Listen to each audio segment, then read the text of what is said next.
สบายดี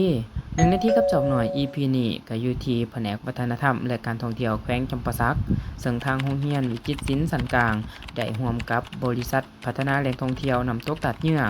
ได้จัดพิธีเซ็นบทบันทึกร่วมมือเพื่อเป็นการสุขอยู่และพัฒนาเวียกงานวิจิตรศิลป์โดยเน้นการแต่งรูปการแกะสลักและสีไหมลายมือซึ่งในการร่วมมือในครั้งนี้ก็มีเป้าหมายเพื่อเป็นการเชื่อมโยงการเรียนการสอนกับการท่องเที่ยว เพื่อให้เป็นการสร้างอาชีพและรายรับให้แก่น้องนักเรียนพร้อมทั้งเป็นการสร้างกิจกรรมการแสดงและจำหน่ายผลงานศิลปะให้แก่นักท่องเที่ยวที่ได้เข้ามาท่องเที่ยวน้ำตกตัดเหยื่องให้ได้สัมผัสอย่างใกล้ชิดซึ่งพิธีดังกล่าวนี้ก็ได้มีผู้แทนภาคส่วนที่เกี่ยวข้องทั้งสองฝ่ายเข้าร่วมและลงนามรับรองอย่างเป็นทางการทั้งสองฝ่ายนั่นเอง